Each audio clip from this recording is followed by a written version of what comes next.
What I was trying to catch is Tilly was just jumping all over me. Yeah. So purposely she's jumping all over me. Purposely I didn't touch her because if I touch her, I'm rewarding that, and that gets very, very annoying. And everyone then says, "How do I stop my dog jumping up?" Well, stop touching them, and don't teach them paw. So everyone teaches paw. So there she goes. She puts the feet up. So sometimes you can just ignore and they give it up, or you can just bend your knee.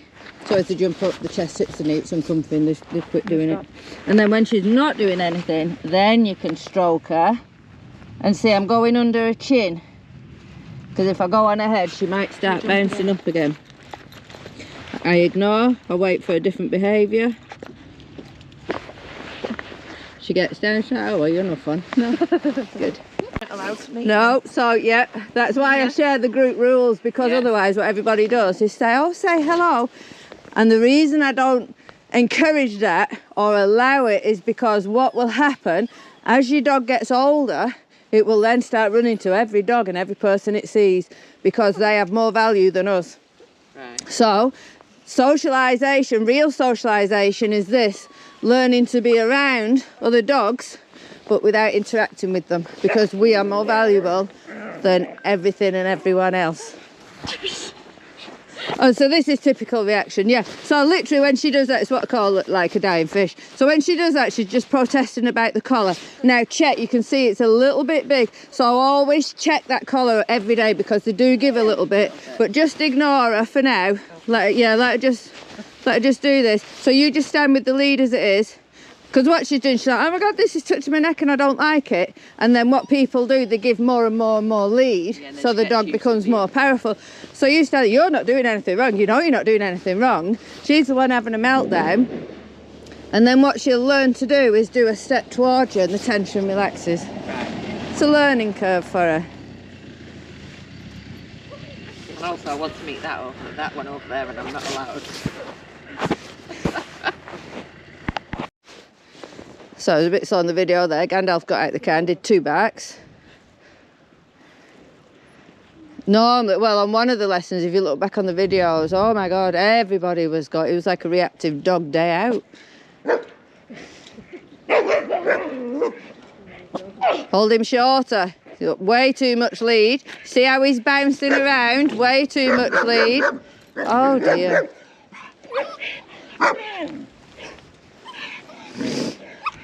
Put his collar up to the top of his neck. Good. See, when he's got his shark, he's at his happiest, isn't he? So we're doing a bit of play. Morning. Get it, wiggle it under her nose again. Good, good, good. Yeah. Nice. Leave. Good boy. Good. Yeah, make sure he's finished growling before you praise, because he left, but he still did it like an additional. It's only a play growl, but we don't want to be praising that, because we don't want to encourage that. So make sure, leave, or whatever your command is, sit, wait for him to be quiet. Good. Like a little meerkat. Does she keep coming up on her back legs? Yeah. Wiggle, wiggle, wiggle. Come on.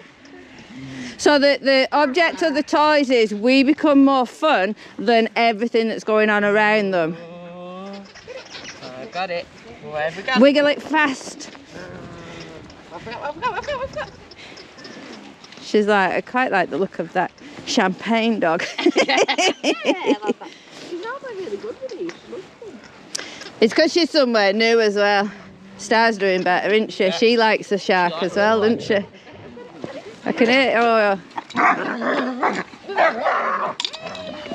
When he jumps up, pull him down so he can't jump up. That's it. See, he's taking his frustration out on the shark. And really encourage pulling on that. Let him, really get him dragging it. You get something, whatever, food or treats, whatever, you let them know you've got them. And then literally, as they start following, you just keep your hand open, let them take a treat. Only teeny tiny little bits so that they don't sit down and eat it. I mean, seriously, it's it's a sit down meal, you see, if it's too big. And then, oh dear, she's not at it yet. Huh? Good girl. So then I'm starting to move, but keeping my hand open so she can find the next one. So this is a little bit of your lure work. There you go, she's doing really good with that. So then what you'll do later is introduce them to you moving around and she's following you. That's it, and then treat. Make sure you treat as well when her feet are down. Don't treat her for jumping up, otherwise she'll start jumping up. And make sure your lead stays relaxed. So your lead is just a guide to stop her flouncing off. Eat your hand low, good, good, good. Move, move, move, good. So she's eating the treats as she's moving. The other game you can do is let her see you've got a treat and drop it. Ah, right, yeah. Find it. Yeah. And then she didn't like that. Oh no, she might do. No, no, she didn't like that. That's it. Can you throw it further out? Yeah, so this is in the beginning you drop it just in front of them, and then as they learn the game, then you start throwing it a little bit further out, and further and further and further, the better they get. Once they learn the game and you think, right, they're watching me now, they're watching like a hawk, they're on it, then you're going to give an instruction, so like a word. So I say ready, so you can say get it, find it, search, whatever you want, and you say that word as you throw it out, and then that word becomes powerful. So then when the dogs are off lead, you can say that word and they'll spin around like, whoa, what we're doing. Yeah. And we might be dropping food, we might have food in our hand, or we might be having a toy and doing some tug games or whatever. Get your I ball! like with this one now, he wants to get the treat for leaving it, so he's just leaving it. Oh no. He'll play with it and then he'll just let go. Like. So if he's learning leave really well, he'll start phasing the treat out a little bit. So he's not getting it every time, but he'll get it sometime. So he never knows when he's going to get it. He will get it, but not every time, because if he's doing that for the treat, that's a bit cheaty, isn't it? So for the video, I'm getting the bigger dogs walking past each other. No, exactly. And it's just that learning curve. You just got to get you and he's going to indicate how firm you have to be. It's not, I'm not saying, you know, you have to be so firm. It's the dog. If he carries on, you're not firm enough. If he quits, you've done your correction right. Watch him. Yeah. Because he would watch his head for coming across, because then he licked his lips, but he might have just been licking his lips. But watch, because that's when he shoots across.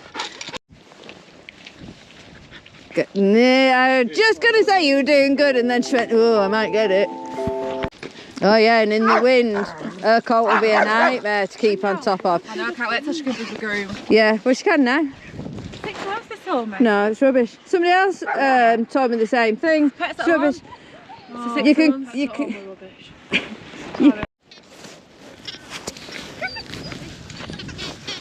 See, when he's distracted with the toy, he's no issue, is he? You most time when I walk and going past the window, this and you can see if he'll carry. So yeah, do that, but hold the toy in the same hand as the lead. That's it. So that if he drops it, so the lead's loose. That's right, and then the toy's got a little bit of tension. If he drops it, you've got hold of it, and if he's losing interest, you can just tug it a little bit to get his focus back on it.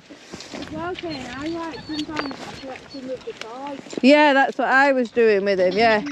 You can see him looking at something, just yank the toy a little bit, and then he can get his attention, yeah, because he's like, no, no, it's my toy. Good, so treat. If you're using your treats to get past, as soon as she's passed, give a treat and then get ready to go with another one.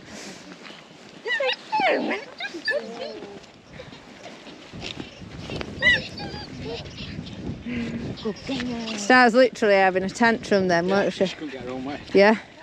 And I saw that last week when she tried redirection on your foot. So keep your eye on that, because she will start coming up your arm for that. Oh, you can hear in all Gandalph's videos with that shark. I just said that, I want one of them. I've got one in that bag there. Have you? Yeah.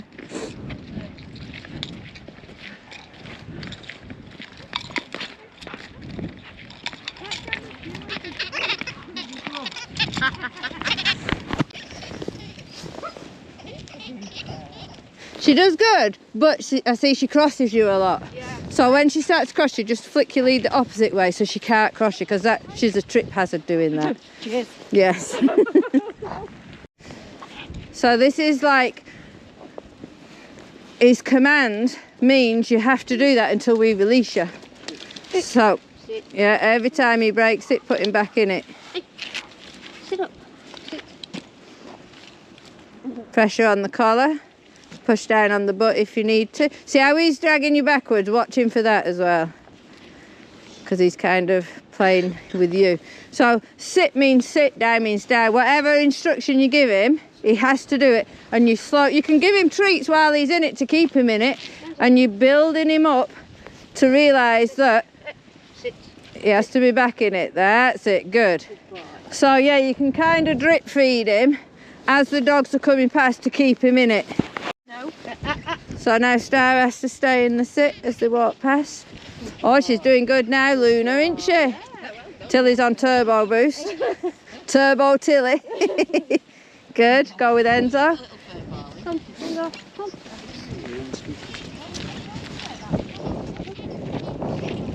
Put her back in the sit. Good. So again, we're building up the duration of the sit. So Gandalf's not doing good at all.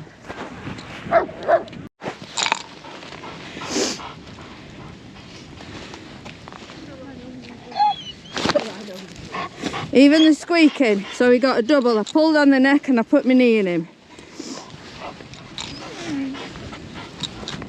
There's no pressure on the lead unless he starts misbehaving. Bring Star past.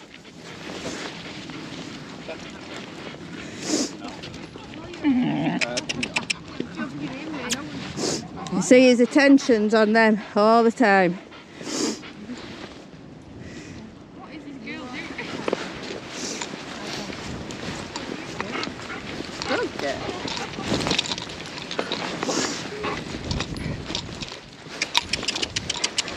Good choice. Bad choice. So see there, he was looking at Enzo. So I changed or did something different. He's like, oh my God, you could see his face like, oh, what do? I don't want that correction.